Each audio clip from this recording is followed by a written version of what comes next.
Hi my self नवीन और आप मुझे देख रहे हैं कोटा क्लासेस के चैनल पर। आज का जो चैप्टर है बेसिकली वो 12th स्टैंडर्ड से रिलेटेड है और केमिस्ट्री का जो बहुत इंपॉर्टेंट चैप्टर है फिज़िकल केमिस्ट्री का वो है सोल्यूशन, जो कि अप्रॉक्सीमेटली बोर्ड एग्जाम्स में 4 या 5 मार्क्स कैरी करता है। फिजिकल केमिस्ट्री का सबसे इंपॉर्टेंट चैप्टर इसलिए माना जाता है क्योंकि इसमें से न्यूमेरिकल पोर्शन के आने के चांसेस बोर्ड एग्जाम्स में काफ़ी ज़्यादा होते हैं और कुछ टर्म्स में अगर देखा जाए तो कुछ एक हाथ थ्योरेटिकल क्वेश्चंस भी बन जाते हैं, पर सबसे ज़्यादा चांसेस होते हैं कि इसमें से न्यूमेरिकल क्वेश्चन बन सकता है। तो बहुत ज़्यादा इंपॉर्टेंट है चैप्टर ये सोल्यूशन। तो आज हम लोग इसको स्टार्ट करेंगे, तो देखते हैं सोल्यूशन को।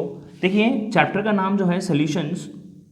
सबसे पहले हम लोग जो है इसका मीनिंग क्लियर करेंगे। अप्रॉक्सीमेटली मैंने आपको बोला 4 to 5 मार्क्स कैरी करता है ये बोर्ड एग्जाम्स में, ठीक है। 4 to 5 मार्क्स कैरी करता है। और सबसे इंपॉर्टेंट बात मैंने क्या बोली, फिजिकल केमिस्ट्री का चैप्टर है, तो मोस्ट ऑफ द टाइम इनके अंदर इसमें से आने वाले जो क्वेश्चन का जो वेटेज है वो न्यूमेरिकल होता है, राइट।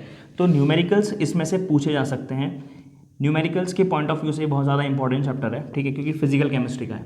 सबसे इंपॉर्टेंट है कि अब हम इस चैप्टर को स्टार्ट करने से पहले सॉल्यूशंस का मीनिंग समझेंगे, राइट।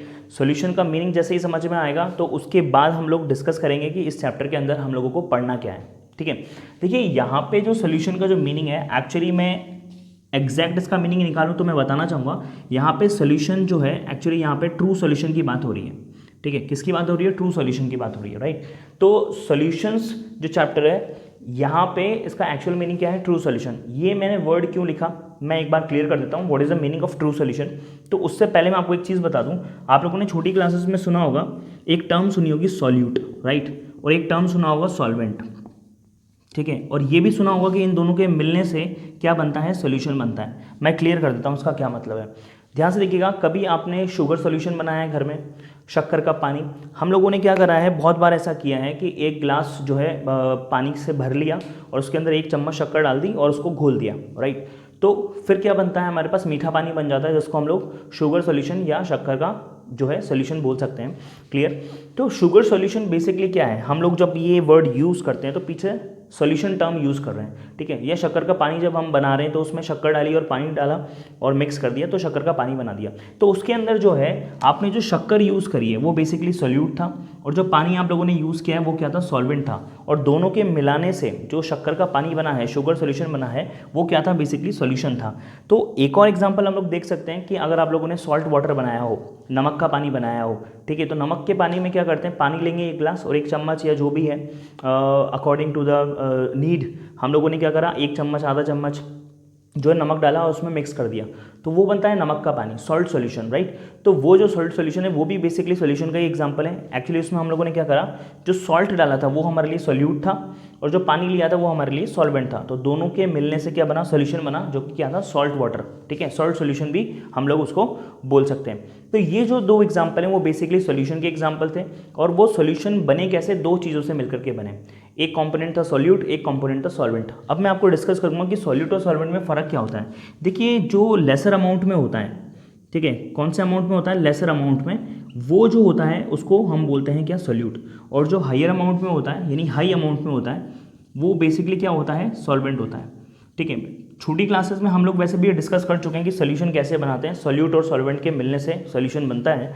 बट इंपॉर्टेंट ये है कि जिसका अमाउंट कम हो उसको सॉल्यूट मानेंगे और जिसका अमाउंट ज़्यादा हो उसे हम क्या मानेंगे? सॉल्वेंट। और दोनों से मिलकर के क्या बनता है? सॉल्यूशन बनता है। 2 एग्जांपल मैंने क्लियर करे तो आपको समझ में आ गया होगा कि नमक का जब हम लोगों ने सॉल्यूशन बनाया था, यानी कि सॉल्ट सॉल्यूशन हम लोगों ने बनाया था, तो उसमें सॉल्ट जो है कम अमाउंट में था तो वो सॉल्यूट था और पानी जो है ज़्यादा अमाउंट में था तो वो सॉल्वेंट था। सेम एज इट इज़ हम लोगों ने शुगर सॉल्यूशन बनाया तो उसमें वाटर हायर अमाउंट में था और जो है हमारी जो शुगर है, शक्कर है, वो लेसर अमाउंट में था, तो शक्कर सॉल्यूट और पानी जो है सॉल्वेंट के फॉर्म में था। तो इन दोनों के मिलने से जो चीज़ बनी उसको हम लोग बोलते हैं क्या? सॉल्यूशन। आई होप आपको सॉल्यूशन का मीनिंग क्लियर हो गया होगा। सॉल्यूट और सॉल्वेंट के मिलने से बनता है, दोनों एग्जाम्पल बता दिए। ये भी बताया कि सॉल्यूट जो वो होता है जो लेसर अमाउंट में होता है और सॉल्वेंट वो होता है जो हाई अमाउंट में होता है। इस हिसाब से आपको सॉल्यूशन का थोड़ा थोड़ा बेसिक नॉलेज समझ में आ गया होगा। अब सबसे इंपॉर्टेंट बात क्या है कि इस चैप्टर में 12th की केमिस्ट्री के इस चैप्टर में हम लोग जो सॉल्यूशन की बात करें तो सॉल्यूशन का मीनिंग क्लियर हो गया, पर हम लोग बात करें सॉल्यूशन की भी कौन से वाले सॉल्यूशन की, यानी कि 12th का जो केमिस्ट्री का चैप्टर है वो सॉल्यूशंस पर बेस्ड तो है पर सॉल्यूशन भी 3 टाइप के होते हैं। कितने टाइप के होते हैं? 3 टाइप के। आप लोगों ने 9th क्लास का एक केमिस्ट्री का चैप्टर है is matter around us pure, उसके अंदर सॉल्यूशंस के बारे में काफ़ी डिटेल में बात की गई है। तो सॉल्यूशंस उसमें बता रखा है कि 3 टाइप के होते हैं, एक होते हैं ट्रू सॉल्यूशंस, एक होते हैं कोलाइडल सॉल्यूशन, एक होते हैं सस्पेंशन सॉल्यूशन। पर 12th केमिस्ट्री में जो सॉल्यूशंस हम लोग पढ़ेंगे उसमें सिर्फ हम लोगों को 3 टाइप में से एक ही टाइप पे फोकस करना है, that is known as true solution. I hope आपको समझ में आया होगा। अब जो है मैं आपको डिस्कस करूंगा और बताऊंगा कि तीनों जो सॉल्यूशंस होते हैं, ट्रू सॉल्यूशंस, क्योंकि सॉल्यूशन 3 टाइप के होते हैं, ट्रू सॉल्यूशन, कोलाइडल सॉल्यूशन और सस्पेंशन सॉल्यूशन, इसमें बेसिकली डिफरेंस क्या है। डिफरेंस बताने के बाद हम लोग जो है ट्रू सॉल्यूशन का मीनिंग समझ लेंगे, ठीक है। उसके बाद हम लोग चैप्टर में क्या आगे पढ़ना है उसके बारे में डिस्कस करेंगे। तो पहले आप इसका स्क्रीनशॉट ले लीजिए, फिर हम आगे की तरफ बढ़ते हैं। 1 2 3, आई होप आपने स्क्रीनशॉट ले लिया होगा। अब हम लोग डिस्कस करेंगे कि जो सॉल्यूशंस हैं, हम लोगों को हालांकि ट्रू सॉल्यूशन पढ़ना है पर तीनों में डिफरेंस क्या है उसको हम लोग देखेंगे। हम लोग वैसे 9th स्टैंडर्ड में ये सारी डिटेल्स पहले ही पढ़ चुके होते हैं, बट मेरा रिस्पॉन्सिबिलिटी है आप लोगों को बताना, क्योंकि सब टाइप के स्टूडेंट्स हैं जो इस लेक्चर को देखेंगे।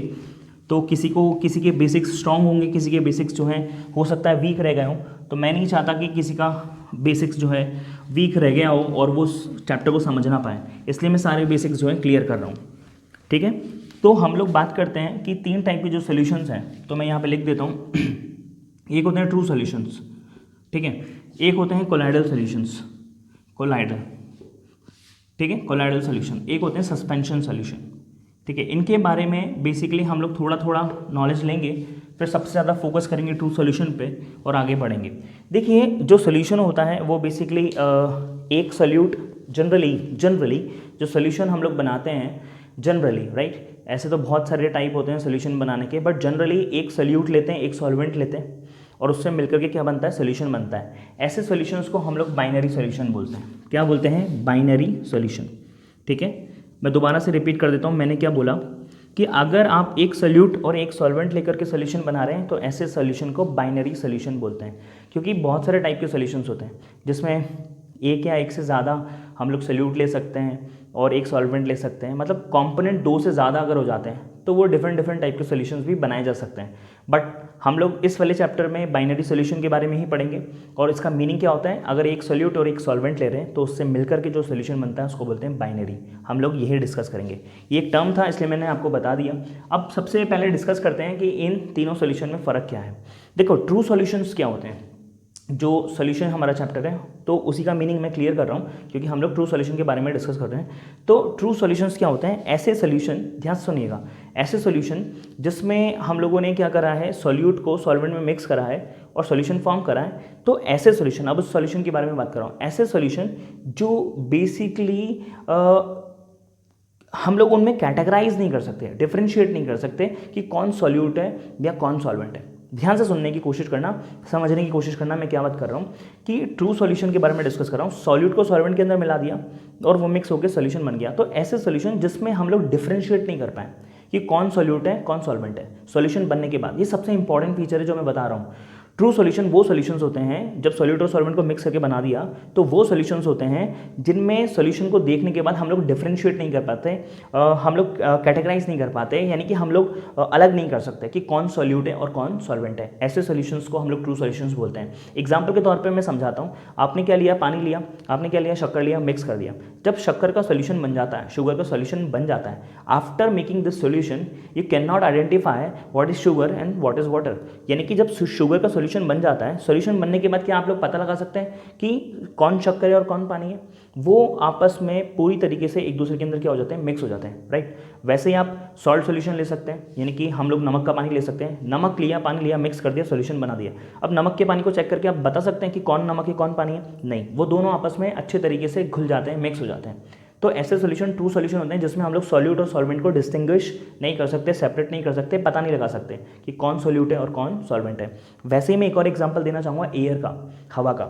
देखिए हवा में एक्चुअली क्या है, बहुत सारी गैसेस हैं, राइट। सबसे ज़्यादा परसेंटेज नाइट्रोजन का होता है, आप लोगों को पता है। उसके बाद जो है सेकेंड नंबर पर आती है ऑक्सीजन, उसके बाद भी थोड़ी बहुत गैसेस होती हैं। आप लोगों को पता होगा परसेंटेज अप्रॉक्सीमेटली 70 पॉइंट समथिंग यानी 71% के आसपास नाइट्रोजन गैस है एटमॉस्फेयर में, और 20.85 या लगभग 21% के आसपास जो है ऑक्सीजन गैस है एटमॉस्फेयर के अंदर, राइट। तो मैं डिस्कस क्या करना चाह रहा हूँ कि ध्यान से सुनिएगा जो मैं बताने की कोशिश कर रहा हूँ, शायद मैंने परसेंटेज ऊपर नीचे अगर कुछ बोल दिया हो तो मैं माफ़ी चाहूँगा। एटमॉस्फेयर में जो हमारा नाइट्रोजन का जो परसेंटेज है वो शायद 78 या 79% के आसपास है कुछ, राइट, पॉइंट समथिंग ऐसा कुछ, और ऑक्सीजन का जो है 20 पॉइंट समथिंग के आसपास है, यानी कि सबसे ज़्यादा नाइट्रोजन गैस है। इस बात पे फोकस करना, परसेंटेज हो सकता है थोड़ा वेरी कर जाए, ठीक है। और जो है ऑक्सीजन सेकंड नंबर पर रैंक करता है, और बाकी का जो बचा हुआ है हमारे पास क्या बोलते हैं परसेंटेज, वो जो है नॉर्मली जो है नोबल गैसेस जो होती हैं, हीलियम हो गया, नियॉन हो गया, ऑर्गन, क्रिप्टॉन, सिनॉन, ये उनका होता है। तो एटमॉस्फेयर भी क्या है, एक तरीके का सोल्यूशन है। अब सोल्यूशन में भी कौन सा सोल्यूशन है, वो ट्रू सोल्यूशन है। मैं बताता हूँ क्यों। नाइट्रोजन को आप मान सकते हैं इसका परसेंटेज बहुत ज़्यादा है, यानी अप्रॉक्सीमेटली मैं जो भी बात कर रहा हूँ कि 78, 88, 98, 78% के आसपास जो मैं बात कर रहा हूँ, 78% के आसपास, लगभग 78 या 79% के आसपास जो भी बात कर रहा हूँ नाइट्रोजन का है, तो वो सॉल्वेंट मान सकते हैं क्योंकि वो बहुत ज़्यादा अमाउंट में है। उसके बाद जो मैंने बोला कि 20 या 21% के आसपास जो ऑक्सीजन गैस है वो कम अमाउंट में है, तो उसको सोल्यूट मान सकते हैं, ठीक है। तो इन दोनों के मिलने से क्या बना, सोल्यूशन बना, जो कि एयर आपको दिख रहा है। बाकी का कुछ परसेंटेज है वो किसका है, अदर गैसेस का है, नोबल गैसेस का, उसको अभी थोड़ा सा इग्नोर करते हैं, ठीक है। तो आप जब एयर की तरफ देखते हैं तो वो एक सोल्यूशन ही तो है, क्योंकि उसमें सॉल्वेंट है नाइट्रोजन, सोल्यूट कौन है हमारा, ऑक्सीजन है, ठीक है। तो बट जब आप एयर की तरफ देखते हैं तो वो एक सोल्यूशन ही है। क्यों बोल रहा हूँ ऐसा, और वो भी सोल्यूशन में भी कौन सा टाइप है, ट्रू सोल्यूशन है। क्यों बोल रहा हूँ मैं ऐसा, क्योंकि हम लोग जब एयर की तरफ देखते हैं तो वी कैन नॉट डिस्टिंग्विश कि कौन ऑक्सीजन गैस का मॉलिक्यूल है और कौन नाइट्रोजन गैस का मॉलिक्यूल है। हम लोग सॉल्यूट और सॉल्वेंट में डिस्टिंग्विश यानी अंतर पैदा नहीं कर पाते हैं, हम लोग डिफरेंस क्रिएट नहीं कर पाते कि ये ऑक्सीजन का मॉलिक्यूल है और ये नाइट्रोजन का मॉलिक्यूल है। ये दोनों गैसेज आपस में यूनिफॉर्मली मिक्स रहती हैं, एक दूसरे में पूरी तरीके से घुल जाती हैं, क्लियर है क्या। तो हम लोग डिस्टिंग्विश ही नहीं कर पाते कौन ऑक्सीजन का है, कौन नाइट्रोजन का है, कौन ऑक्सीजन गैस है, कौन नाइट्रोजन गैस है। इस तरीके से ये सोल्यूशन जो है बेसिकली क्या कहलाता है, ट्रू सोल्यूशन कहलाता है। तो air is the example of true solution as well, क्योंकि हम दोनों गैसेज को डिफरेंशिएट नहीं कर पाते, ये आपस में जो है अच्छे तरीके से मिक्स रहती है। आई होप आपको ये 3 एग्जांपल से समझ में आएगा कि ट्रू सॉल्यूशन क्या होते हैं, राइट। अब इसके अलावा 2 टर्म्स और यूज़ कर रहा हूँ ट्रू सॉल्यूशन के बारे में, थोड़ा इनको और ज़्यादा एक्सप्लेन करने के लिए। वो ये है कि ट्रू सॉल्यूशन में सॉल्यूट और सॉल्वेंट जो है यूनिफॉर्मली मिक्स रहते हैं। यूनिफॉर्मली का मतलब होता है पूरे तरीके से एक दूसरे को जो है एक दूसरे में क्या हो जाते हैं, मिक्स हो जाते हैं, जिसकी वजह से ही हम लोग आइडेंटिफाई नहीं कर पाते कौन सॉल्यूट है और कौन सॉल्वेंट है। तीसरी इसके अंदर जो है सबसे खास बात है कि पहला पॉइंट मैंने बताया कि हम लोग आइडेंटिफाई नहीं कर पाते हैं सॉल्यूट कौन है सॉल्वेंट कौन है आफ्टर मेकिंग द सॉल्यूशन। दूसरा मैंने बताया कि सॉल्यूट और सॉल्वेंट आपस में यूनिफॉर्मली मिक्स हो जाते हैं, पूरी तरीके से एक दूसरे में मिक्स हो जाते हैं। तीसरा जो मैं एक बात बताऊंगा कि true solutions are those solutions in which solute and solvent when mix with each other they make a single phase, ठीक है। सिंगल फेज का मतलब ये होता है कि जब सॉल्यूट और सॉल्वेंट मिलते हैं और अगर वो ट्रू सॉल्यूशन बना रहे हैं तो ट्रू सॉल्यूशन की फेज सिंगल होती है। ट्रू सॉल्यूशन की फेज सिंगल होने का मतलब क्या होता है, एक ही फिजिकल स्टेट आपको उनकी दिखेगी, या तो वो सॉलिड फॉर्म में दिखेंगे या वो लिक्विड फॉर्म में दिखेगा सॉल्यूशन, या फिर वो गैसियस फॉर्म में दिखेगा, राइट। सिंगल फेज बनती है उसकी, ये सबसे इंपॉर्टेंट फीचर है। मैं दोबारा बता देता हूँ कैसे। जैसे हम लोगों ने शक्कर लिया, सॉलिड फॉर्म में लिया, पानी लिया, लिक्विड फॉर्म में लिया, बट जैसे ही शक्कर को मैंने पानी में डाला, मिक्स किया, तो जो सोल्यूशन बनाना वो 2 फॉर्म में नहीं है, सॉलिड और लिक्विड, वो एक ही फॉर्म में, पूरा का पूरा सोल्यूशन एक ही फॉर्म में। वो कौन सा फॉर्म है, लिक्विड फॉर्म, राइट। तो ट्रू सोल्यूशन सिंगल फेज होता है, उसमें आप लोग सिंगल फेज को ऑब्जर्व कर सकते हो। एक सिंगल फिजिकल स्टेट आपको देखने को मिलती है सोल्यूशन की, ट्रू सोल्यूशन की सिंगल फिजिकल स्टेट आपको देखने को मिलती है, सिंगल फेज आपको देखने को मिलता है। आई होप आपको ये चीज़ भी क्लियर हो गई होगी। चौथा जो है, ये जो अगला जो टर्म मैं बताने जा रहा हूँ वो ये है ट्रू सॉल्यूशन के रिस्पेक्ट में, कि ट्रू सॉल्यूशन वो सॉल्यूशन होते हैं जिनके अंदर बेसिकली होमोजेनिटी होती है, ठीक है, वो होमोजेनस होते हैं। होमोजेनस का मतलब यही होता है कि आप लोग जैसे मैं शुगर के पानी को उठा करके देख लूँ या मैं नमक के पानी को उठा करके देख लूँ, आप पूरे के पूरे ग्लास में अगर आप नोटिस करेंगे शुगर सोल्यूशन को या फिर नमक के सोल्यूशन को, तो आपको होमोजेनिटी नज़र आएगी। होमोजेनिटी का मतलब बिल्कुल सेम दिखेगा पूरा का पूरा पानी, ठीक है। आप ये नहीं कह सकते कि ये पूरा ग्लास का जो पानी है तो ऊपर वाला पानी अलग दिख रहा है, बीच वाला अलग दिख रहा है और नीचे वाला बहुत अलग दिख रहा है। जैसा टेस्ट ऊपर वाले पानी का होगा वैसा ही बीच वाले पानी का होगा, वैसा ही टेस्ट नीचे वाले पानी का होगा, सबसे नीचे वाले बॉटम। या फिर आप ये बोल सकते हैं कि टेस्ट नहीं तो देखने के मामले में भी आप ये बोल सकते हैं कि अगर ये नमक का पानी है एक ग्लास के अंदर पड़ा है तो ऊपर वाला पानी जैसा दिख रहा है वैसे ही बीच वाला और वैसा ही नीचे वाला दिख रहा है, उनमें कोई भेद नहीं है, उनमें कोई डिफरेंस आप क्रिएट नहीं कर सकते। इसको बोलते हैं होमोजेनिटी, ठीक है। अब बहुत सारे बच्चे सोच रहे होंगे सर फिर हेटेरोजेनिटी का मतलब क्या होता है। देखो हेटेरोजेनिटी का मतलब होता है अगर मैं पानी में मिट्टी डाल दूँ और घुमा दूँ जब आप मिट्टी वाले पानी को देखोगे ना तो आपको हेटेरोजेनिटी दिखाई देगी। हेटेरोजेनिटी इन द सेंस आपको हर हिस्सा अलग अलग दिखाई देगा। यहाँ पर ऊपर वाले हिस्से में आप देखोगे कि पानी और मिट्टी के पार्टिकल्स कम दिख रहे हैं, जो है बीच में पानी और मिट्टी के पार्टिकल्स दिख रहे हैं, नीचे जो है मिट्टी के पार्टिकल्स थोड़े ज़्यादा दिख रहे हैं, पानी। तो तीनों मतलब पूरा का पूरा जो आपको जो सैंड वाटर दिखाई देगा, उसमें पहली बात तो आप लोग जो है आइडेंटिफाई कर पाओगे कि ये सॉल्यूट है और ये सॉल्वेंट है, तो बस वहीं पे खत्म हो गया, वो हेटेरोजेनस कहलाता है। ठीक है, हम लोग ट्रू सॉल्यूशन में आइडेंटिफाई नहीं कर पाते सॉल्यूट कौन है सॉल्वेंट कौन है, तो वो होमोजेनस कहलाता है, राइट। और दूसरा चीज़ क्या है कि जब आप मिट्टी वाले पानी में ये आइडेंटिफाई कर लिए कि सॉल्यूट मिट्टी है और सॉल्वेंट पानी है, तो वो हेटेरोजेनस हो गया। जब ऐसा हो जाता है ना तो आपको पूरा का पूरा जो सैंड सॉल्यूशन है वो एक जैसा नजर ही नहीं आएगा। क्यों? क्योंकि मिट्टी आपने घोली पानी के अंदर, तो कुछ मिट्टी के पार्टिकल्स ऊपर ज़्यादा हैं, बीच में कम है, नीचे और कम है, या बीच में ज़्यादा हो जाएंगे, ऊपर कम, नीचे बहुत ज़्यादा हो जाएंगे। तो पूरा का पूरा जो सॉल्यूशन है वो सिंगल फेज में आपको नज़र नहीं आएगा। क्यों? क्योंकि दो फेज दिख रही है उसके अंदर, सॉलिड मिट्टी के पार्टिकल्स और लिक्विड पानी। दूसरा जो है आपको होमोजेनिटी नज़र नहीं आएगी, पूरा पानी एक जैसा दिखेगा नहीं, डिफरेंट डिफरेंट दिखेगा, कहीं पे मिट्टी के पार्टिकल ज़्यादा हो रहे हैं, कभी कम है, तो उसको बोलते हैं हेटेरोजेनिटी। आई होप आपको समझ में आया होगा। तो जिसके अंदर ऐसा होता है वो जो है बेसिकली ट्रू सॉल्यूशन में कंसीडर नहीं किए जा सकते। और ट्रू सॉल्यूशन में कंसीडर कौन होते हैं? जो कि मैंने आप लोगों को इतने वेरियस पॉइंट्स बता दिए, वो सारे ट्रू सॉल्यूशंस हैं। तो मैं यहाँ पे लाइन से लिख देता हूँ, आपको मैं क्लियर कर देता हूँ कि कौन कौन सी चीज़ें मैंने आपको बताई। पहला, ट्रू सॉल्यूशंस वो होते हैं जो हम लोगों ने बताया कि ऐसे सॉल्यूशन जिसमें हम लोग वी कैन नॉट, ठीक है, या वी कांट डिफरेंशिएट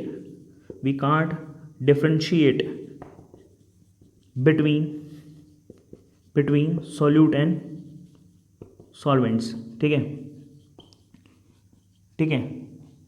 ये पहला पॉइंट सबसे इंपॉर्टेंट है कि ऐसे सॉल्यूशन ट्रू सॉल्यूशन होते हैं जिसमें कि we can't differentiate between solute and solvents.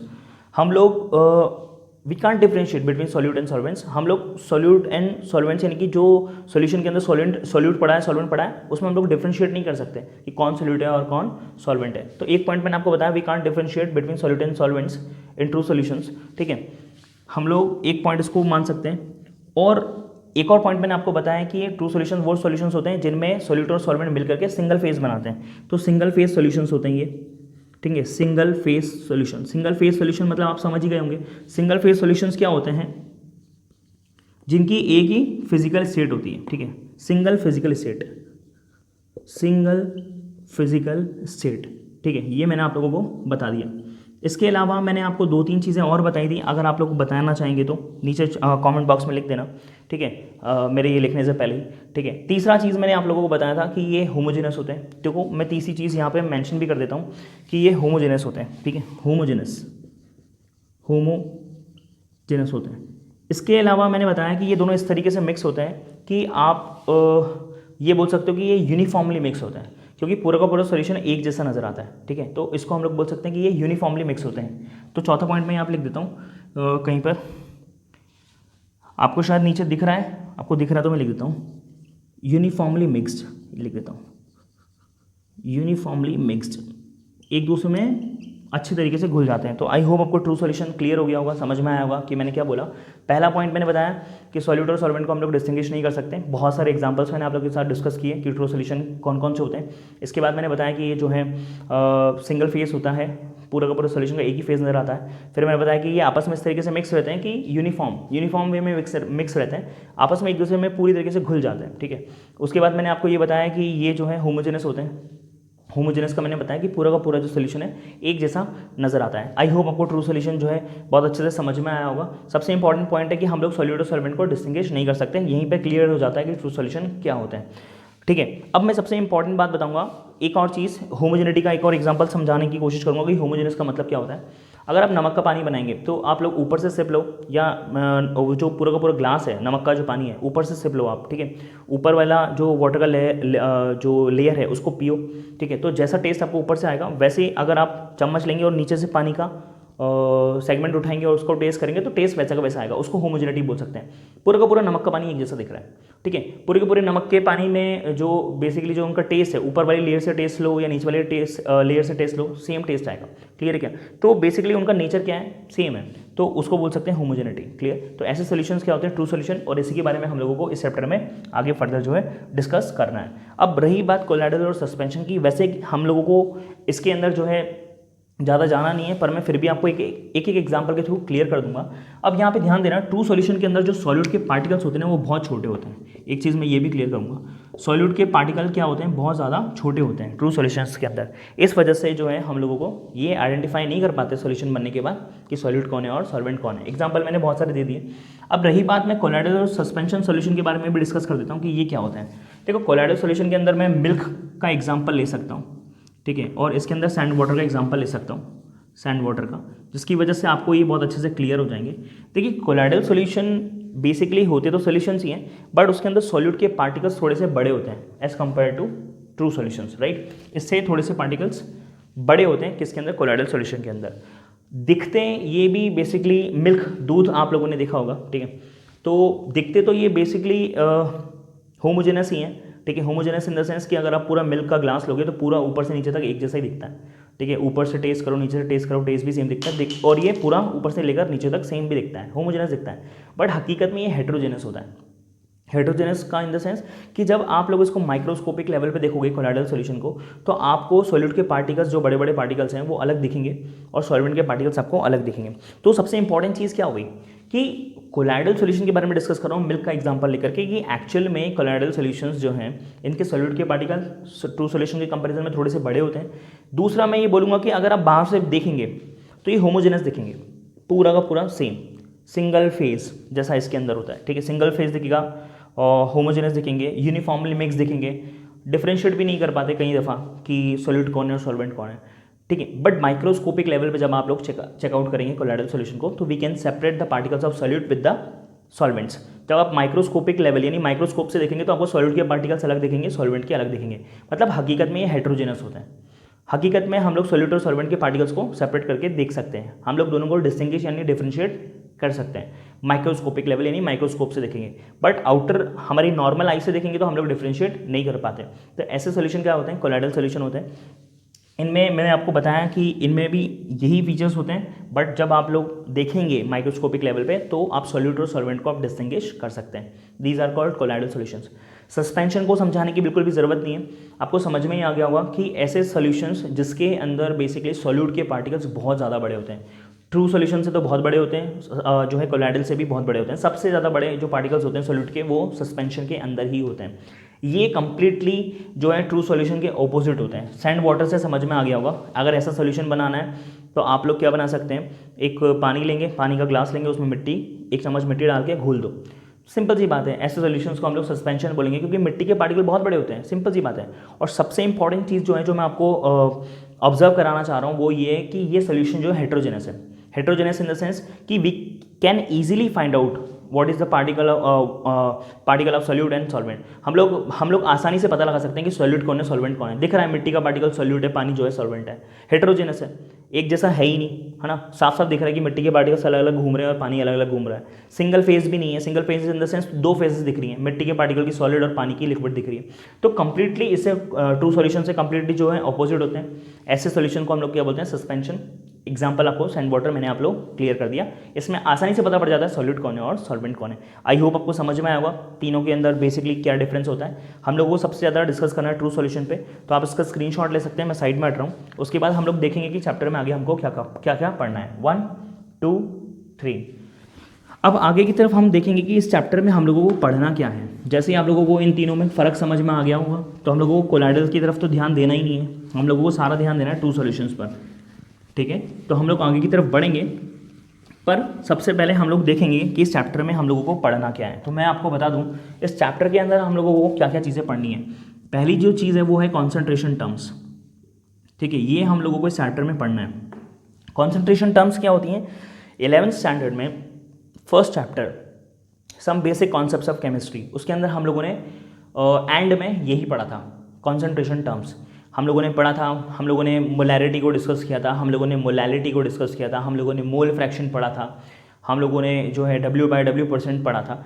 तो वो कॉन्सेंट्रेशन टर्म्स थी 11th स्टैंडर्ड में हम लोगों ने देखी थी। वही टर्म्स हम लोगों को यहाँ पे देखनी है, ठीक है। थोड़ी एक हाथ ज़्यादा भी देखनी है, वो टर्म्स हम लोगों को यहाँ पे पढ़नी है, ठीक है। इसके अलावा इस चैप्टर में हम लोगों को पढ़ना है वेपर प्रेशर, ठीक है। वेपर प्रेशर के बारे में अच्छी खासी डिटेल देख ली है हम लोगों को। और वेपर प्रेशर के अंदर बेसिकली हम लोगों को 2 लॉस पढ़ने हैं, 2 नियम हैं वो पढ़ने हैं। एक आएगा हेनरी लॉ, एक आएगा राउल्ट्स लॉ, ठीक है, ये हम लोगों को पढ़ना है राउल्ट्स लॉ, एक हम लोगों को पढ़ना है हेनरीज लॉ, हेनरीज लॉ, ठीक है, एक हम लोगों को ये पढ़ना है, क्लियर। इसके अलावा तीसरे नंबर पे हम लोगों को पढ़ना है एक टॉपिक है, वो है कॉलिगेटिव प्रॉपर्टी, बहुत इंपॉर्टेंट है कॉलिगेटिव प्रॉपर्टी, कॉलिगेटिव प्रॉपर्टी, एक ये हम लोगों को टॉपिक जो है इस चैप्टर के अंदर डिस्कस करना है। एक जो है छोटा सा टॉपिक है वो है वेंट ऑफ फैक्टर, जिसमें से काफ़ी सारे न्यूमेरिकल आते हैं, इसको हम लोगों को इसी चैप्टर में पढ़ना है, went Hoff factor, went Hoff factor, ठीक है। तो बेसिकली हम लोगों को इस चैप्टर में चार जो हैं मेन जो टॉपिक है जो इसको मैंने डिस्क्राइब करना चाहा वो ये है कि सबसे पहले कॉन्सेंट्रेशन टर्म्स पढ़नी है, दूसरा वेपर प्रेशर के बारे में पढ़ना है, इसके अंदर दो लॉज हैं, पहला है राउल्ट्स लॉ, दूसरा है हेनरीज लॉ, इसके बारे में हम लोगों को डिस्कस करना है। उसके बाद हम लोगों को इस चैप्टर में कॉलिगेटिव प्रॉपर्टी पढ़नी है। कॉलिगेटिव प्रॉपर्टी वो प्रॉपर्टी होती हैं जो सोल्यूट की क्वांटिटी पर डिपेंड करती हैं, ठीक है। तो हम लोगों को ये पढ़ना है, ये बेसिकली चार हैं इस चैप्टर के अंदर, चार कॉलिगेटिव प्रॉपर्टी के बारे में डिस्कस करना है। दोबारा बता रहा हूँ, एक तो कॉन्सेंट्रेशन टर्म्स पढ़नी है, वेपर प्रेशर पढ़ना है, इसमें दो लॉ पढ़ने हैं, तीसरा कॉलिगेटिव प्रॉपर्टी पढ़नी है, चार कॉलिगेटिव प्रॉपर्टी इस चैप्टर में, उनको डिस्कस करना है। कॉलिगेटिव प्रॉपर्टी क्या होती है? कॉलिगेटिव प्रॉपर्टी सोल्यूशन की वो प्रॉपर्टीज़ होती हैं जो सोल्यूशन की कॉलिगेटिव प्रॉपर्टीज़ वो प्रॉपर्टीज़ होती हैं जो बेसिकली सोल्यूशन की जो सोल्यूट है उसकी क्वांटिटी पे डिपेंड करती हैं। ध्यान से सुनिएगा, कॉलिगेटिव प्रॉपर्टीज़ वो प्रॉपर्टीज़ होती हैं सोल्यूशन की जो सोल्यूट की क्वांटिटी पे डिपेंड करती हैं। अगर आपने सोल्यूट की क्वांटिटी कम कर दी तो सोल्यूशन की कॉलिगेटिव प्रॉपर्टी जो भी हैं XYZ वो उनमें चेंजेस देखने को मिलेंगे।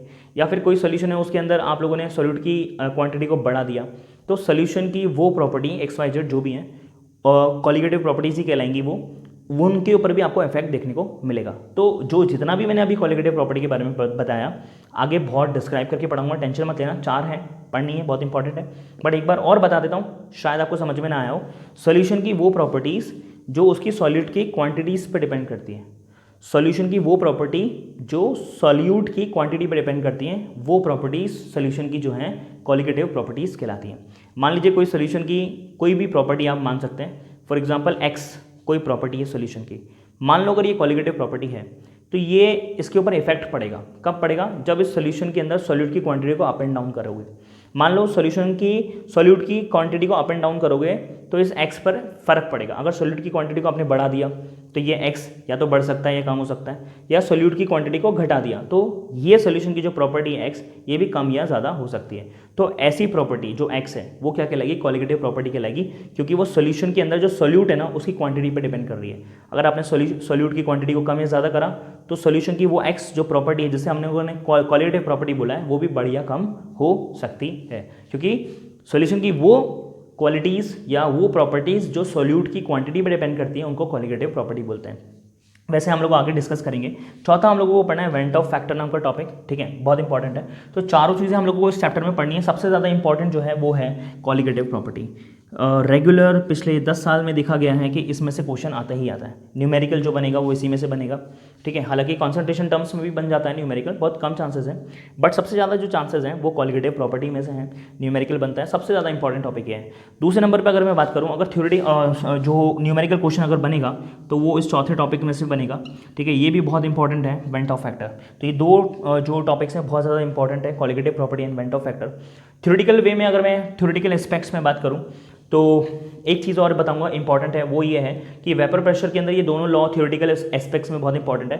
बट राउल्ट लॉ के बारे में अगर मैं डिस्कस करना चाहूँ तो राउल्ट लॉ जब हम लोग पढ़ेंगे तो इसमें एक टॉपिक आएगा आइडियल सॉल्यूशन और नॉन आइडियल सॉल्यूशन, ठीक है। थ्योरेटिकल एस्पेक्ट्स में दोनों इंपॉर्टेंट है, बट राउल्ट लॉ को ज़्यादा मैं प्रिविलेज दूंगा। क्यों बोल रहा हूँ? क्योंकि राउल्ट लॉ में एक टॉपिक आएगा आइडियल सॉल्यूशन और नॉन आइडियल सॉल्यूशन, वो थ्योरेटिकल एस्पेक्ट में बहुत ज़्यादा इंपॉर्टेंट है, तो वो जो है पेपर में बहुत बार पूछा गया है। तो हम लोग ये कुछ टॉपिक्स हैं जो इस चैप्टर में पढ़ेंगे। आप इसका स्क्रीनशॉट ले सकते हैं, 1 2 3। फिर हम लोग जो है कॉन्सेंट्रेशन टर्म्स को जो है आज पढ़ेंगे, तो स्टार्ट करेंगे। तो आप लोगों ने स्क्रीनशॉट ले लिया होगा। अब जो है मैं पढ़ा रहा हूँ आपको कॉन्सेंट्रेशन टर्म्स, पहला टॉपिक हम लोग स्टार्ट करेंगे, ठीक है। अब हम लोग कॉन्सेंट्रेशन टर्म्स को पढ़ेंगे, पर उससे पहले ये समझना पड़ेगा कि कॉन्सेंट्रेशन का मतलब होता क्या है, ठीक है। तो हम लोग स्टार्ट कर रहे हैं कॉन्सेंट्रेशन टर्म्स, ठीक है। कॉन्सेंट्रेशन टर्म्स, सबसे पहले तो मैं आपको ये टर्म्स पढ़ाने से पहले ये क्लियर कर दूं कि कॉन्सेंट्रेशन का मतलब क्या होता है, ठीक है। कॉन्सेंट्रेशन का मतलब क्या होता है, देखो आप लोगों को पता है हिंदी में अगर हम लोग डिस्कस करें what is the meaning of concentration, तो आप लोगों को 3 एग्जाम्पल दूंगा, समझ में आ जाएगा। आप लोगों ने पानी लिया, दूध लिया और शहद लिया, हनी, समझ में आ जाएगा कॉन्सेंट्रेशन का मतलब क्या होता है। कॉन्सेंट्रेशन को हिंदी में सांद्रता बोलते हैं, सांद्रता, राइट। तो 3 एग्जाम्पल से क्लियर हो रहा है, पानी लिया, दूध लिया और शहद लिया। कौन सा जो लिक्विड है हाईली कॉन्सेंट्रेटेड है, वो है शहद, हनी। लेस कॉन्सेंट्रेटेड कौन है, मिल्क। और सबसे कम कॉन्सेंट्रेटेड कौन है, वो है वाटर।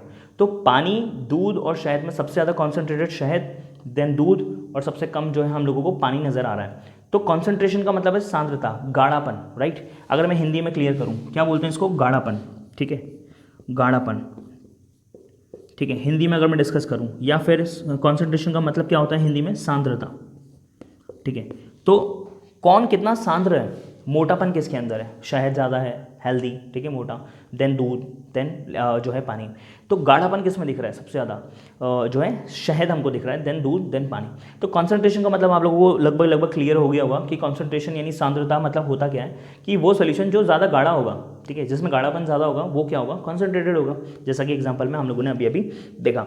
बट ये गाढ़ापन डिपेंड किस बात पे करता है, सबसे इंपॉर्टेंट चीज़ तो ये है कि क्यों शहद इतना गाढ़ा है, ठीक है, क्यों इतना वो हाईली कॉन्सेंट्रेटेड है, दूध इतना कॉन्सेंट्रेटेड क्यों नहीं है, पानी बिल्कुल भी कॉन्सेंट्रेटेड क्यों नहीं है। तो इसके बारे में थोड़ा सा डेप्थ में देखते हैं। देखो सीन क्या रहता है कि कोई भी सोल्यूशन 2 चीज़ों से मिलकर के बना हुआ रहता है, एक होता है सोल्यूट, एक होता है सॉल्वेंट, ठीक है। अगर किसी सॉल्वेंट के अंदर सोल्यूट की क्वांटिटी अगर ज़्यादा डाल दोगे तो वो जो है बेसिकली सोल्यूशन हाईली कॉन्सेंट्रेटेड होता जाएगा।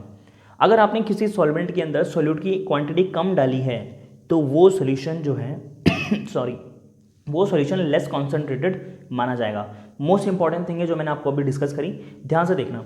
मैं दोबारा बोल रहा हूँ कि अगर कोई सोल्यूशन है, ठीक है, उसके अंदर अगर सोल्यूट की क्वांटिटी, यानी कि सोल्यूशन बनाने के लिए पहले सॉल्वेंट लेना पड़ेगा, उसके अंदर अगर आपने सोल्यूट की क्वांटिटी कम डाली है तो वो लेस कॉन्सेंट्रेटेड माना जाएगा, और ज़्यादा डाली है तो वो हाईली कॉन्सेंट्रेटेड माना जाएगा। तो सिंपल सा फंडा है, किसी भी सोल्यूशन की कॉन्सेंट्रेशन उसकी क्वांटिटी ऑफ सोल्यूट पर डिपेंड करती है। जितना क्वांटिटी ऑफ सोल्यूट ज़्यादा होगा उतना वो कॉन्सेंट्रेटेड माना जाता है as compare to other solution, right. क्योंकि ये कंपेयर करते हैं हम लोग, कंपेरेटिवली टर्म है, तो किसी दूसरे सोल्यूशन से कंपेयर करेंगे, दूसरे सोल्यूशन को देख करके बताएंगे कि यार ये वाला सोल्यूशन कॉन्सेंट्रेटेड है या नहीं है, क्योंकि ये कंपेरेटिव टर्म है, दूसरों से कंपेयर करेंगे, दूसरे सोल्यूशन से कंपेयर करेंगे।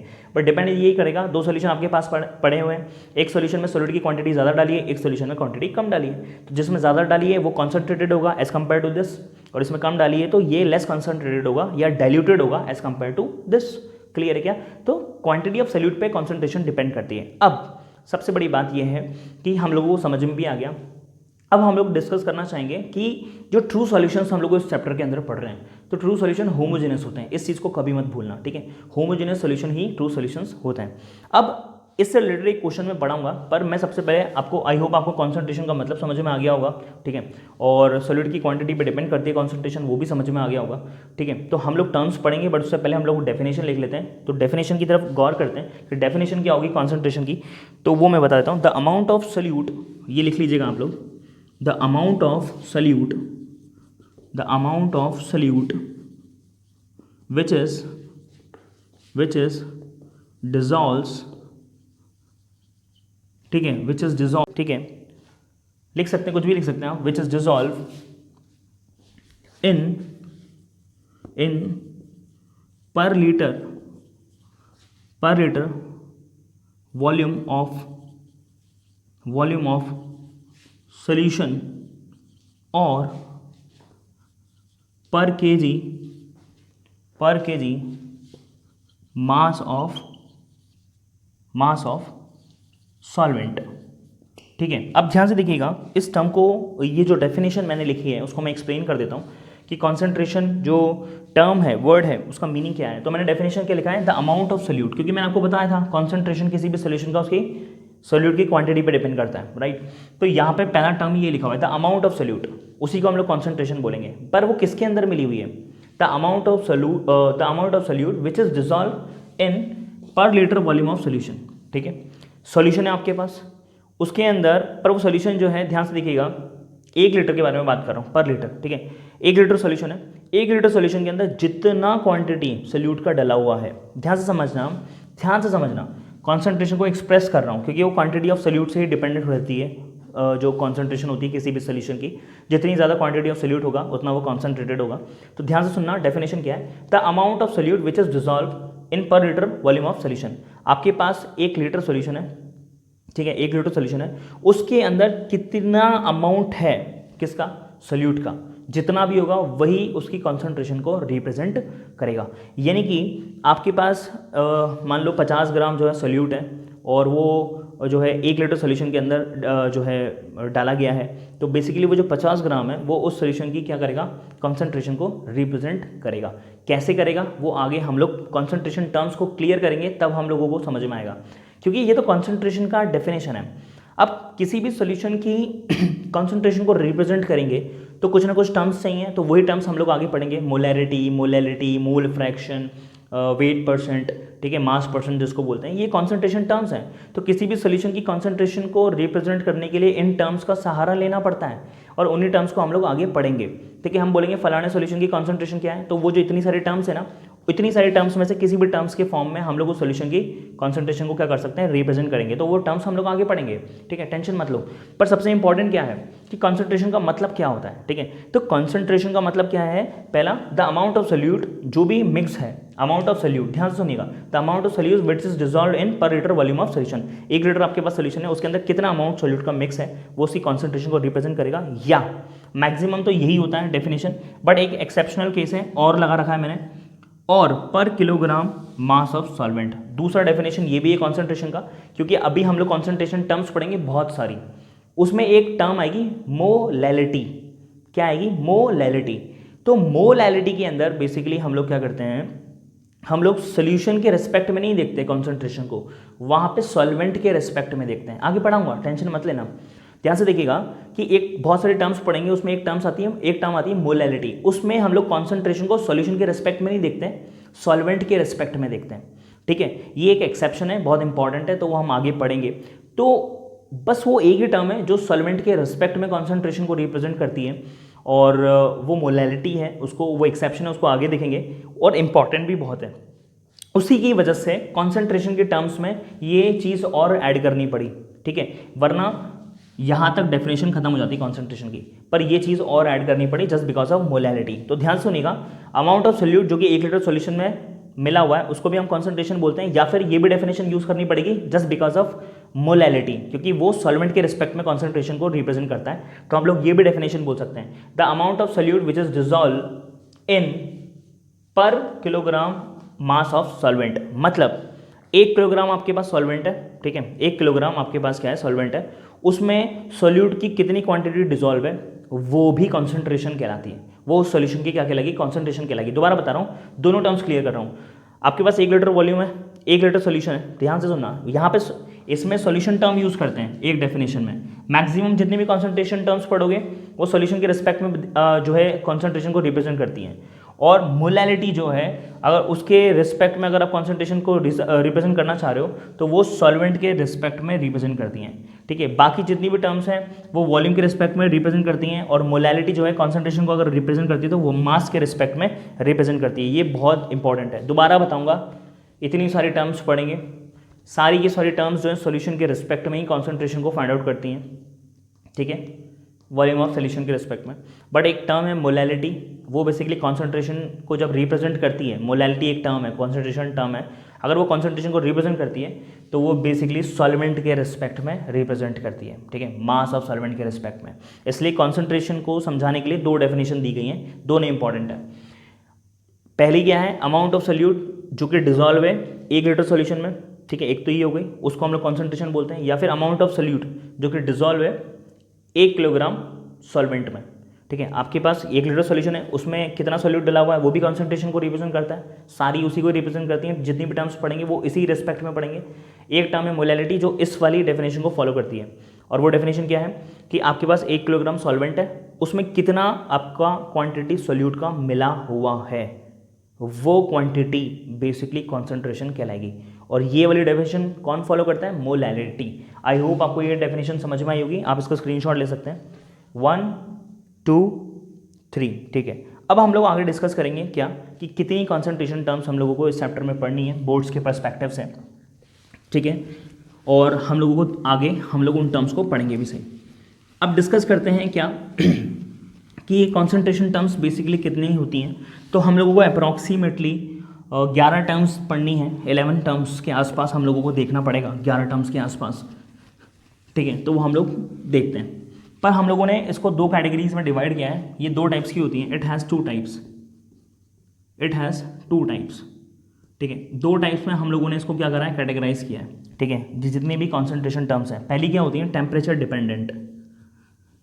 क्या होती है, टेम्परेचर डिपेंडेंट, डिपेंडेंट, ठीक है।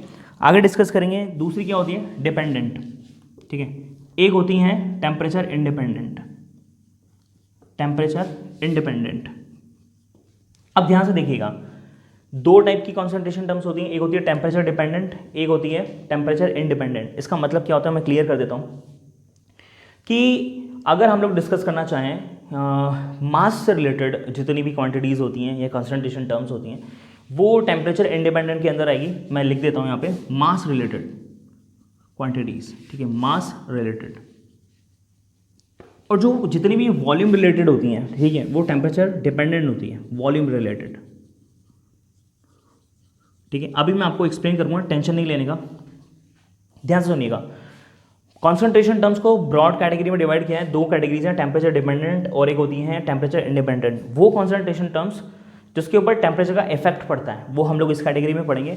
और वो कॉन्सेंट्रेशन टर्म्स जिसके ऊपर टेम्परेचर का इफेक्ट नहीं पड़ता, वो टेम्परेचर इंडिपेंडेंट होती हैं, तो उसको इस कैटेगरी में पढ़ेंगे। अब ध्यान से समझने की कोशिश करना, हम लोग इसके अंदर वो चीज़ें पढ़ेंगे, वो कॉन्सेंट्रेशन टर्म्स पढ़ेंगे जो जनरली वॉल्यूम रिलेटेड होंगी। क्या होंगी वो, जनरली वॉल्यूम रिलेटेड। ऐसा मैंने क्यों शब्द इस्तेमाल किया, ध्यान से सुनेगा। वॉल्यूम किसका होता है, लिक्विड्स का, ठीक है।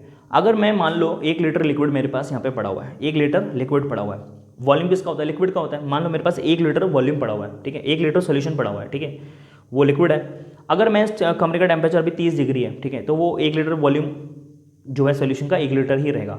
मान लो इस कमरे का टेम्परेचर जो है मैं 100 डिग्री सेल्सियस कर दूं या 120 डिग्री सेल्सियस कर दूं, टेम्परेचर मैं बढ़ा दूं, क्या आपको लगता है कि वो 1 लीटर वॉल्यूम ऑफ सोल्यूशन जो मेरे पास पड़ा हुआ है लिक्विड फॉर्म में, वो 1 लीटर ही रहेगा?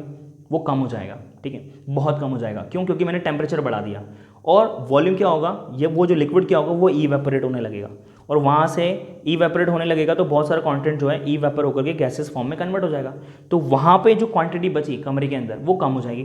तो बेसिकली वो टेम्परेचर से इफेक्ट आ रहा है उसके ऊपर, राइट, क्योंकि वो वॉल्यूम रिलेटेड है, लिक्विड रिलेटेड है। और जो लिक्विड या वॉल्यूम रिलेटेड सॉल्यूशंस होते हैं वो बेसिकली उनके ऊपर टेम्परेचर का क्या पड़ता है, इफेक्ट पड़ता है। टेम्परेचर बढ़ाओगे या कम करोगे तो उनकी कॉन्सेंट्रेशन पर, उनकी क्वांटिटी पर फर्क पड़ेगा। तो बेसिकली हम लोगों को वो टर्म्स यहाँ पे पढ़नी है जो टेम्परेचर डिपेंडेंट है। दूसरा मैं बताना चाहूँगा, कुछ यूनिट्स या कॉन्सेंट्रेशन टर्म्स ऐसी हैं जो टेम्परेचर इंडिपेंडेंट होती हैं क्योंकि वो मास रिलेटेड होती हैं, ठीक है। यहाँ पे हम लोगों को एग्जांपल के तौर पे पढ़ना पड़ेगा मोलैरिटी, ठीक है, वो टेम्परेचर डिपेंडेंट है क्योंकि वो वॉल्यूम रिलेटेड है। यहाँ पे हम लोग पढ़ेंगे मास रिलेटेड टर्म्स जैसे मोलैलिटी, ठीक है, वो टेम्परेचर इंडिपेंडेंट है। मैं बताता हूँ कैसे। मोलैलिटी एक टर्म है, कॉन्सेंट्रेशन टर्म है, उसमें हम लोग जो है सॉल्वेंट का जो है मास लेते हैं। अभी हम लोगों ने कॉन्सेंट्रेशन टर्म्स में भी देखा, तो उसमें हम लोग सॉल्वेंट का मास लेते हैं। यहाँ पे जनरली हम लोग जो है वॉल्यूम लेते हैं, किसका, सोल्यूशन का। तो इसलिए ये टेम्परेचर डिपेंडेंट है और ये टेम्परेचर इंडिपेंडेंट है। कभी आप लोगों ने ऐसा नोटिस किया क्या कि मास के ऊपर टेम्परेचर का इफेक्ट पड़ता है? नहीं पड़ता। मान लो मेरे सामने ये लोहे की बेंच पड़ी हुई है जिस पर हम लोग बैठ करके पढ़ते हैं, तो वो लोहे की जो बेंच है, अगर इसका वजन अभी मान लो 50 किलो है और कमरे का टेम्परेचर 30 डिग्री सेल्सियस है, तो क्या अगर मैं इस कमरे का टेम्परेचर 120-150 डिग्री सेल्सियस कर दूं तो क्या इस टेबल के मास पे कोई फ़र्क पड़ेगा? नहीं पड़ेगा। या मेरे मास के बारे में डिस्कस कर लो, अगर मेरा मास अगर 75 किलोग्राम है, अभी 30 डिग्री का टेम्परेचर है, तो क्या टेम्परेचर 100 डिग्री सेल्सियस का कर देंगे तो क्या मेरा जो मास है वो 75 से कम या ज़्यादा होगा? नहीं होगा। मास के ऊपर टेम्परेचर का कोई इफेक्ट नहीं पड़ता। तो ये मास रिलेटेड जो है कॉन्सेंट्रेशन टर्म्स पढ़ेंगे, उसके ऊपर टेम्परेचर का कोई इफेक्ट नहीं पड़ता, इसलिए वो टेम्परेचर इंडिपेंडेंट टर्म्स कहलाती हैं। तो इस चैप्टर के अंदर कुछ 7 टर्म्स जो है टेम्परेचर डिपेंडेंट में आएंगी और कुछ 4 टर्म्स जो है टेम्परेचर इंडिपेंडेंट में आएंगी। वो सारी हमको नहीं पढ़नी है क्योंकि जो एनसीईआरटी में हम लोग वही डिस्कस करेंगे जो बोर्ड पॉइंट ऑफ व्यू से इंपॉर्टेंट है। कॉम्पिटिटिव वाली हम लोगों को नहीं देखनी है, पर मैं सारी लिख देता हूँ। टेम्परेचर इंडिपेंडेंट में पहली जो टर्म है वो हम लोगों को पढ़नी पड़ेगी, वो है परसेंटेज W/W, ठीक है, परसेंटेज W/W। इसको जो है हम लोग आगे डिस्कस करेंगे। इसके अलावा एक टर्म हम लोगों को पढ़नी है मोल फ्रैक्शन, ठीक है, मोल फ्रैक्शन, जिसको हम लोग जो है x से डिनोट करते हैं। हम लोगों ने 11th क्लास में पढ़ा है।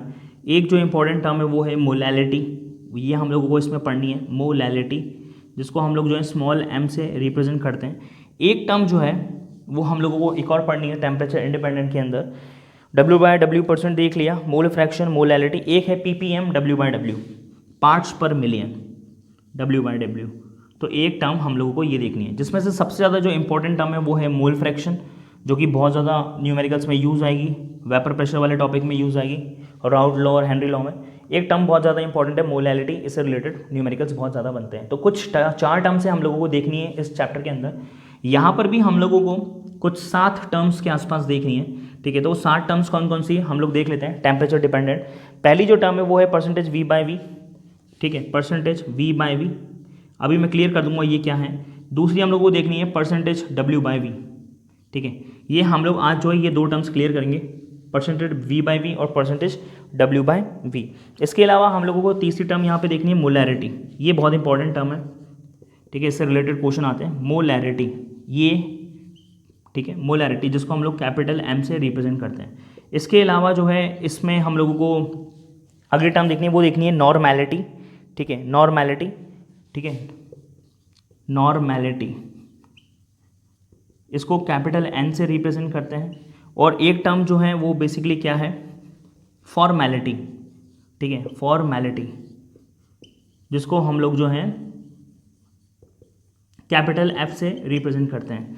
एक टर्म है स्ट्रेंथ, वो हम लोगों को देखनी है स्ट्रेंथ, ठीक है, इसको कैपिटल S से रिप्रेजेंट करते हैं। और एक टर्म है, मैं साइड में लिख देता हूँ, 7th नंबर की जो टर्म है वो हम लोग देखेंगे। हम लोगों ने क्या देखा, percentage V/V, W/V, molarity, normality, formality, strength, ठीक है। एक हमको देखना है ppm, V/V और W/V, पार्ट्स पर मिलियन, ठीक है, ये किसका देखना है, V/V का भी देखना है।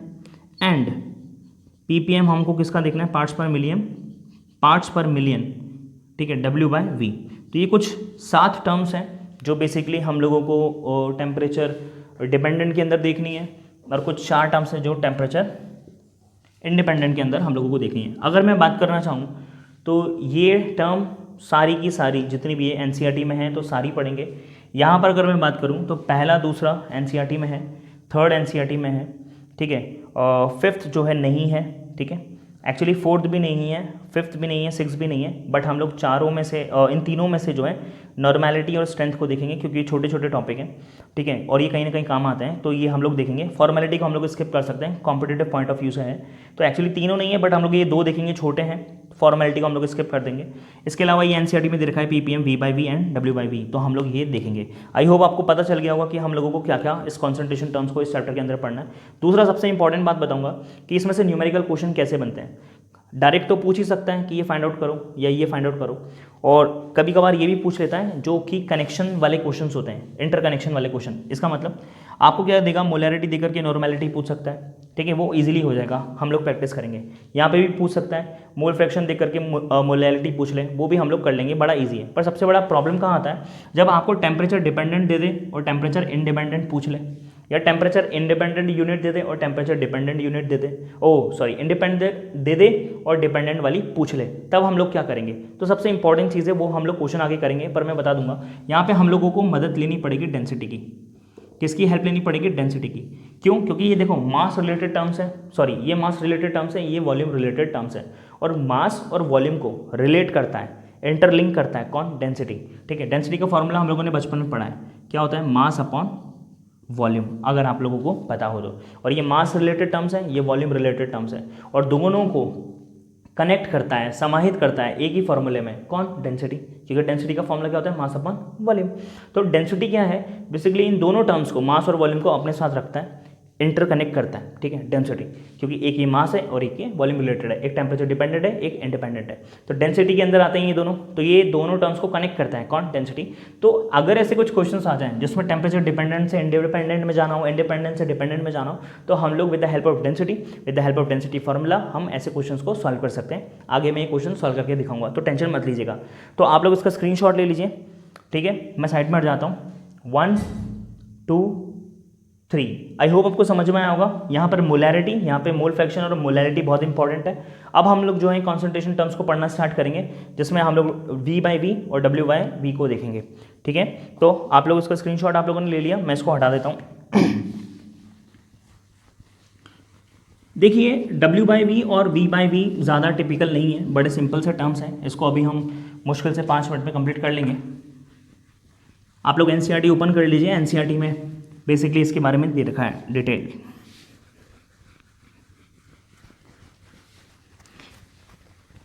तो हम लोग W/V और V/V देखेंगे। आप लोग नोटिस कीजिए दोनों टर्म्स के अंदर नीचे V आ रहा है, वॉल्यूम आ रहा है, ठीक है, क्योंकि ये वॉल्यूम रिलेटेड टर्म्स है, टेम्परेचर डिपेंडेंट टर्म्स हैं।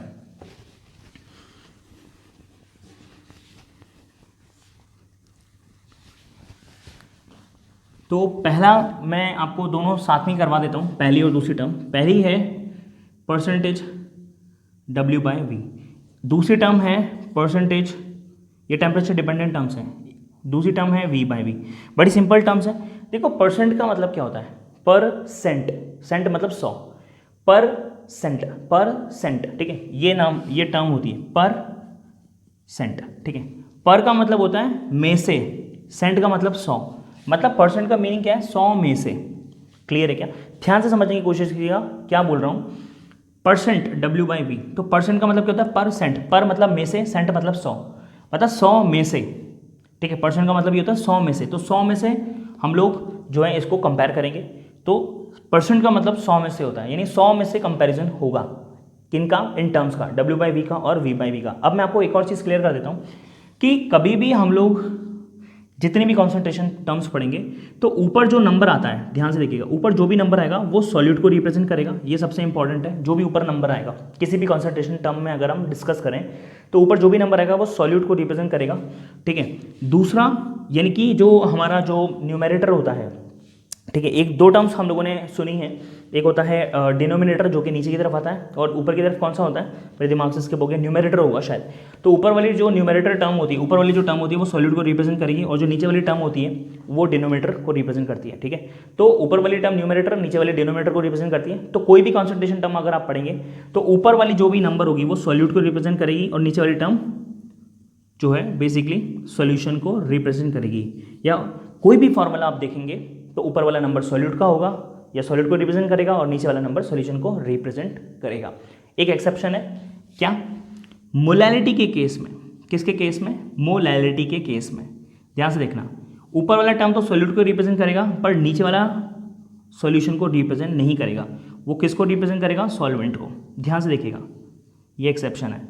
जितने भी कॉन्सेंट्रेशन टर्म्स में देखेंगे ऊपर वाला सॉल्यूट को, नीचे वाला सॉल्यूशन को रिप्रेजेंट करेगा, बट मोलैलिटी के केस में ऊपर वाला नंबर सॉल्यूट को और नीचे वाला सॉल्वेंट को रिप्रेजेंट करेगा। आई होप आपको ये समझ में आया होगा। अब हम पढ़ते हैं परसेंटेज W/V का मतलब क्या होता है। ध्यान से देखिएगा, ये किसको रिप्रेजेंट कर रहा है, सॉल्यूट को, और ये किसको कर रहा है, सॉल्यूशन को। तो ये बेसिकली क्या है, वेट ऑफ सॉल्यूट, ठीक है। बेसिकली नीचे क्या है, V मतलब वॉल्यूम, वो किसका होता है, सॉल्यूशन का। अभी देखा, तो नीचे क्या लिखेंगे, वॉल्यूम ऑफ सॉल्यूशन, सिंपल सा। परसेंट मतलब 100 में से, तो कंपेयर किससे करेंगे, 100 से, तो मल्टीप्लाई बाय 100। अब ये फॉर्मूला हो गया W/V का, यानी कि weight of solute upon volume of solution multiply by 100। अब सबसे इंपॉर्टेंट है यूनिट्स, तो ध्यान से देखिएगा, जो ऊपर वेट लेंगे वो हम लोग लेंगे ग्राम्स के अंदर, और जो वॉल्यूम लेंगे वो किस में लेंगे, मिलीलीटर्स के अंदर। ये सबसे इंपॉर्टेंट है। यहाँ पर बच्चे जो हैं गलती कर देते हैं, किसके अंदर, यूनिट के अंदर। तो यहाँ पे आप लोग ध्यान से देखना, वेट ऑफ सॉल्यूट आप लोग ग्राम्स में, और वॉल्यूम जो है वो किस में लेंगे, मिलीलीटर्स के अंदर लेंगे। ये सबसे इंपॉर्टेंट चीज़ है, मैं स्टार मार्क कर देता हूँ, यहाँ बच्चे गलती कर देते हैं।